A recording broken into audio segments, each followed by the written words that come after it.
Hello दोस्तों, तो इस वक्त मैं पहुंच चुका हूं बोध गया और हमारे साथ हैं अकरम साहब। मैं जानना चाहूंगा बोध गया के बारे में। काफी कुछ हम लोगों ने सुन रखा है, काफी कुछ जान रखा है और यहाँ पे लोग काफी हैं जो कि अलग अलग रिलीजन तो नहीं बोल सकते, रिलीजन तो अलग अलग है ही, इसके अलावा ग्लोबल सिटीजन यहाँ पे हैं। आप इन्हें देख सकते हो, इनका पहरावा देख सकते हो। तो इसके बारे में सबसे बड़ी चीज है कि बोध गया नाम से ही क्या बोलना चाहेंगे बोध गया के बारे में। ये देखिए, जो थ्योरेटिकल बात है वो तो किताबों में है ही, दुनिया भी जानती है, सबको पता है। और अगर नहीं भी पता है तो आज कल इंफॉर्मेशन एज का जमाना है, आप पढ़ भी सकते हैं। और अगर पढ़ने में प्रॉब्लम है तो आप वीडियो भी जाके 2 मिनट की देख सकते हैं, समझ में आ जाएगी बात। सबको पता है सल्तनत को तर्क करना, घर को छोड़ना, 1.5 साल का बच्चा जो है वो राहुल सो रहा है, वाइफ सो रही हैं, ठीक है, और महल को छोड़ा है उस कैफियत में। ये समझिए कि कंटिन्यूअस प्रोसेस है, नॉट इवन कि बस गए बाहर सारथी के साथ देख लिया।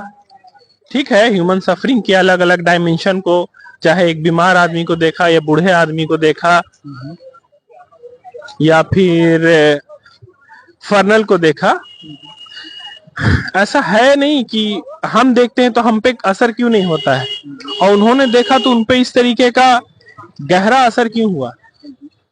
वो दरअसल बात यह है कि अल्लाह कुछ लोगों को चुन लेता है अपनी मार्फत के लिए।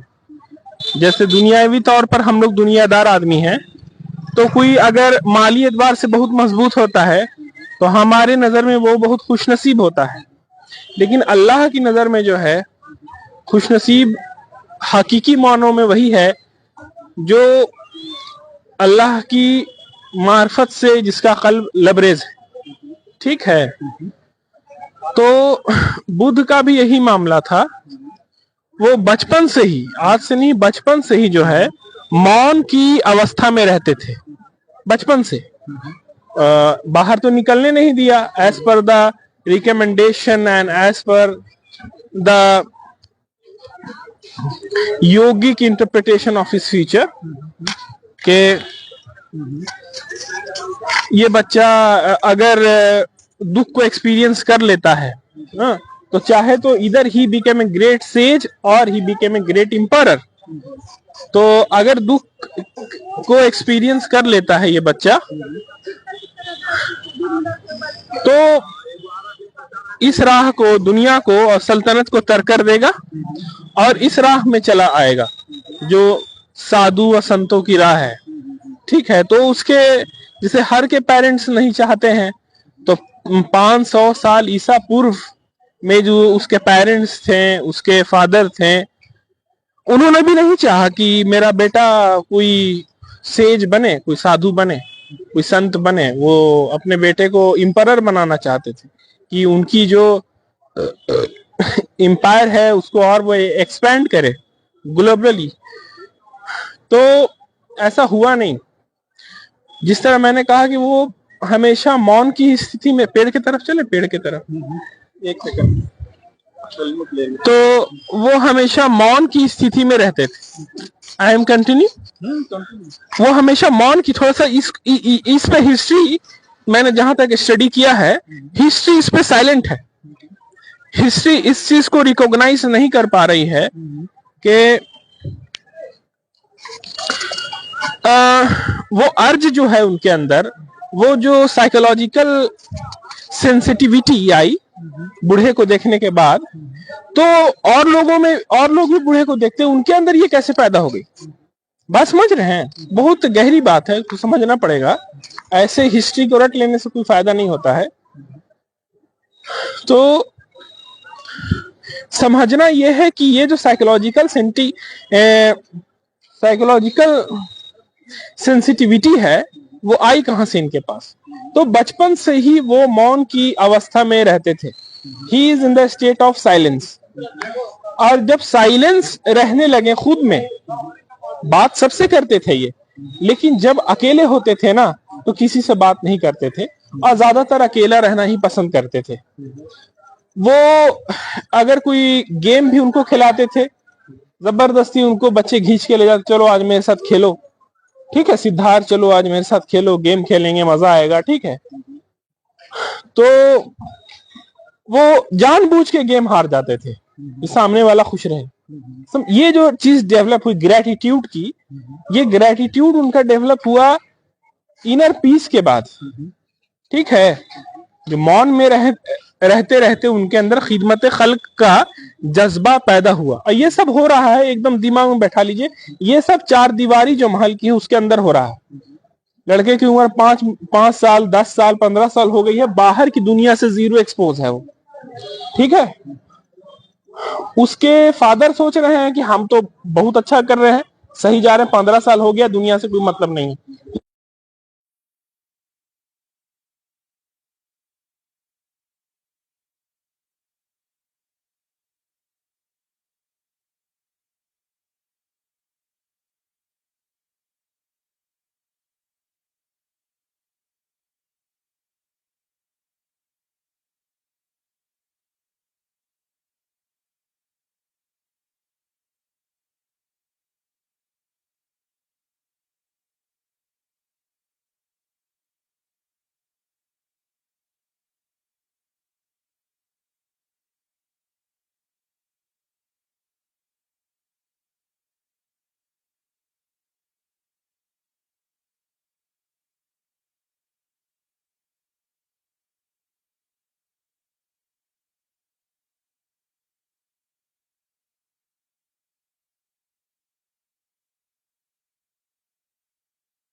टू क्रिएशन का क्या कनेक्शन है, वो भी इतना गहरा कनेक्शन है कि ये कहा जाता है कि अगर इबादत कम भी है या इबादत वही है जो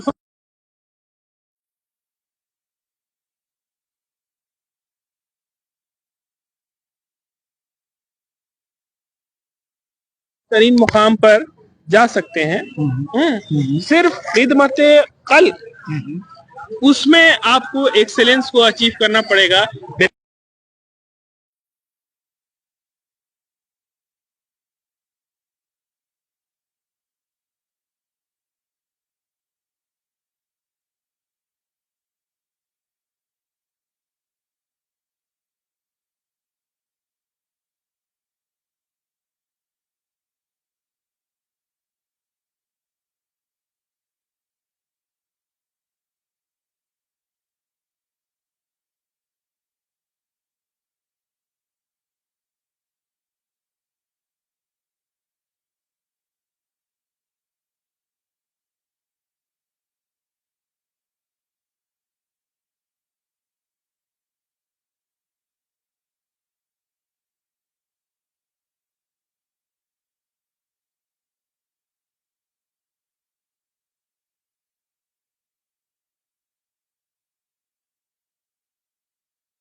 बूढ़े को देखा तो जिस तरीके से मैंने बोला कि साइकोलॉजिकल सेंसिटिविटी वो इतनी ज्यादा फ्रजाइल थी कि वो इतनी ज्यादा फ्रजाइल थी कि उनसे बर्दाश्त नहीं हुआ। और जब अगेन एक पीड़ा में देखा, बीमारी में देखा, ठीक है, कंटिन्यू। तो फिर उसके बाद he went into the psychological turmoil. I want to know the truth of this existence. I want to know the truth of this life. अब वो भी क्लेम कर रहे हैं और समझिए कि he claim from the deeper level of his being. अब वो भी क्लेम कर रहे हैं तो उस वक्त कर रहे हैं जब उनको कुछ भी नहीं पता है कि कैसे जानेंगे, क्या जानने का रास्ता है, कितना पापड़ बेलना पड़ेगा, कितनी खाक छाननी पड़ेगी, किन किन जंगलों में जाना पड़ेगा, कितने ऋषियों मुनियों की खिदमत करनी पड़ेगी, कितने ढोंगी लोग इस राह में बहुत ज्यादा हैं। गुरु कम है, गुरु घंटाल ज्यादा है। उस जमाने में भी ऐसा ही था।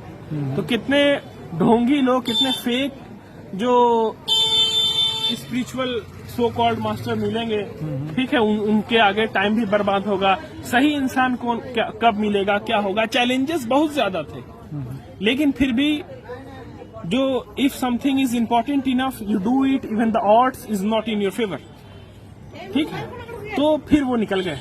अब कश्मकश चली। अब देखिए, अब कश्मकश चली 1.5 साल। बीवी को देख रहे हैं, बेटे को देख रहे हैं, बीवी को देख रहे हैं, बेटे को देख रहे हैं, बीवी को देख रहे हैं, बेटे को देख रहे हैं, ठीक है। किसी तरीके से ये जो उनकी बेचैनी बढ़ती चली गई डे बाय डे, ठीक है। और बेचैनी बढ़ने का इल्म जो है वो महल में लोगों को हो गया कि सिद्धार्थ जो है बेचैन है। सिद्धार्थ जो है वैराग्य,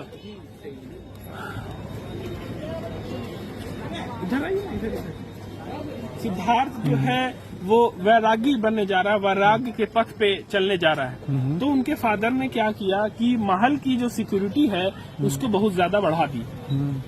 महल की जो सिक्योरिटी है उसको बहुत ज्यादा बढ़ा दिया, समझ रहे हैं। तो एनी हाउ जो नेचर चाहती है वो तो हो ही जाता है। आखिर में 1.5 साल की कश्मकश के बाद एक रात उन्होंने डिसाइड कर लिया। ये डिसाइड की भी बहुत बड़ी ताकत होती है। इस पे पावर ऑफ डिसाइड क्या है, इस पे एक दिन अलग से डिस्कस करेंगे। तो डिसाइड कर लिया कि I have to step out. तो स्टेप आउट किया। फिर महल से कैसे निकले हैं, हिस्ट्री को मैंने जहां तक स्टडी किया है, बुद्धिस्ट हिस्ट्री को, उनकी लाइफ को, वो पता मुझे में नहीं चला है कि सिक्योरिटी इतनी टाइट थी, किस तरीके से निकले हैं। और फिर सारथी से भी मुलाकात हुई है। कहीं कहीं पे हिस्टोरियन ये भी लिखी सारथी ने जंगल तक छोड़ा है कि जब शहर की हुदूद तक सारथी ने छोड़ा था, तो उसके बाद सारथी उतर जाते हैं रथ से और सारथी को बोलते हैं कि तुम चले जाओ। तो हिस्ट्री इस पे साइलेंट है।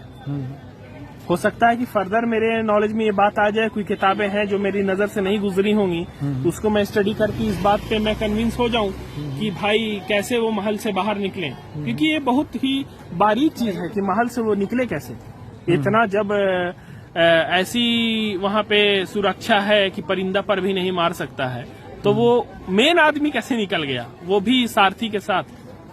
सारथी भी जान रहा था कि वलीअहद जो है वो ज्यादा दिन तक नहीं रहेंगे महल में, ये घर छोड़ेंगे ही छोड़ेंगे। तो बेचैनी भी देख रहा था, बढ़ रही थी। और सारथी as a kind of friend बन गया था उनका, जब उसने देखा था इनको डे 1 से कि किस तरीके से ह्यूमन सफरिंग को देख के ये साइकोलॉजिकल टॉर्मोइल में चले गए हैं। उसके बाद एक समझिए कि आज जो ह्यूमन हिस्ट्री में नाम है वो किस वजह से है वो अल्लाह जानता है, वो मुझे नहीं मालूम। बहुत सारे सेंट हुए होंगे, बहुत कुछ हुआ होगा, लेकिन बुद्ध ही क्यों है नाम जो आज भी एग्जिस्ट करता है हिस्ट्री में। तो अल्लाह जिसे चाहता है अपने जिक्र के लिए चुन लेता है, वो बात है। और